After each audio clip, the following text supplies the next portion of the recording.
economic with a high degree of specialization. In particular, Greece, Ireland, Luxembourg, Portugal, and Finland stand out with relatively larger output volatility. There are, however, also some smaller countries, such as Belgium, the Netherlands, and Austria, that have had relatively stable economic development in terms of low output volatility. The fact that larger countries tend to exhibit lower output volatility may also explain the low output volatility at the euro area level.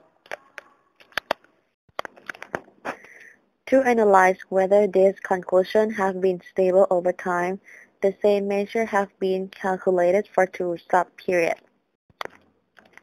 Chart 18 and Chart 19 show the whole time period split into samples.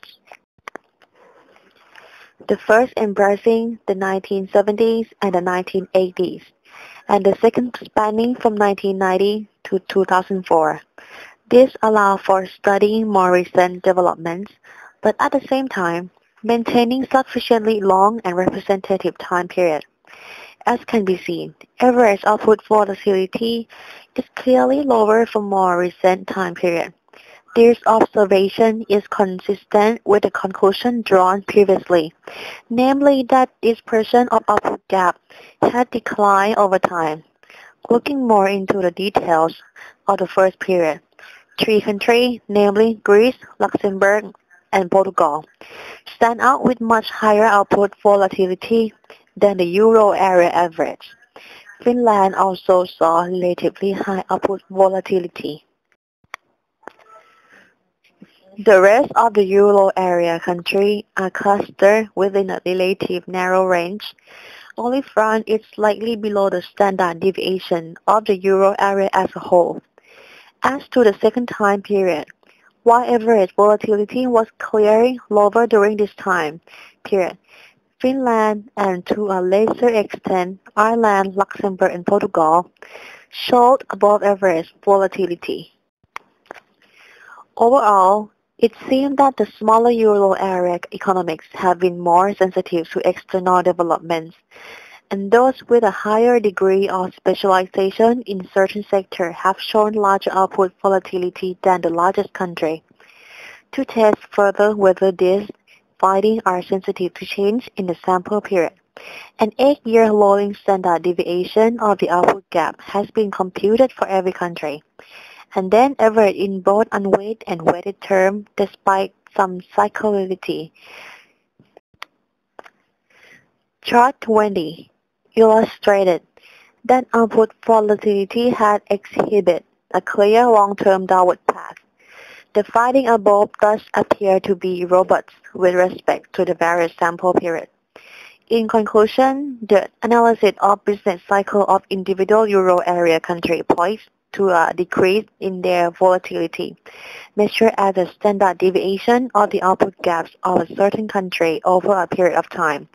Since the mid-1990s, however, it seems that smaller and more open euro area economies show larger output volatility than the rest of the countries, as they are more sensitive to external developments and, in some cases, have a higher degree of specialization in certain sectors.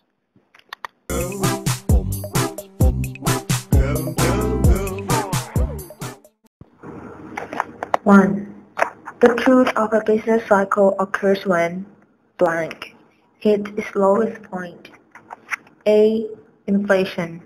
B. The unemployment rate. C. Aggregate economic activity. D. The money supply.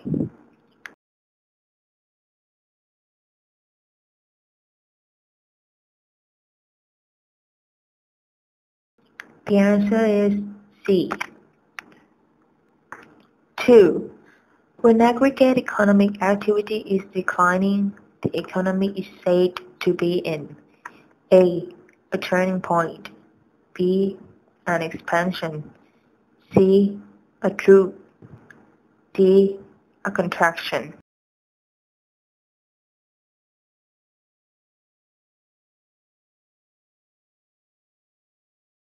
The answer is D. A contraction or a recession is a business cycle contraction, a general slowdown in economic activity over a period of time. Production as measured by gross domestic product or GDP. Unemployment, investment spending, capacity utilization, household incomes, business profits, and inflation all fall during recessions, while unemployment rate rises. Recessions are generally believed to be caused by a widespread drop in spending. Governments usually respond to recession by adopting expansionary macroeconomic policy, such as increasing money supply, increasing government spending, and decreasing taxation. Core movement is A. The idea that peaks and troughs of the business cycle occurs at regular intervals. B. The idea that standard pattern of contraction through expansion peaks occurs again and again in industrial economies. C. The tendency of many economic variables to move together in a predictable way over the business cycle. D. The tendency of declines in economic activity to be followed by further declines, and for growth in economic activity to be followed by more growth.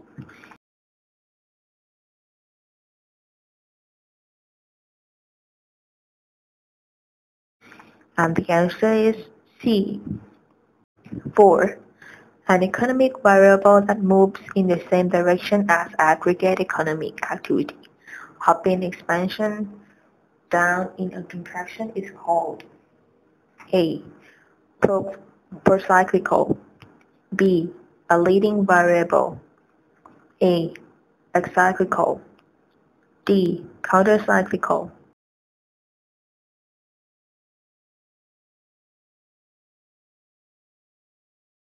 Condition of positive correlation between the value of good, a service or an economic indicator, and the overall state of the economy. In other words, the value of good, service, or indicator tends to move in the same direction as the economy, growing when the economy grows and declining when the economy declines. And the answer is A.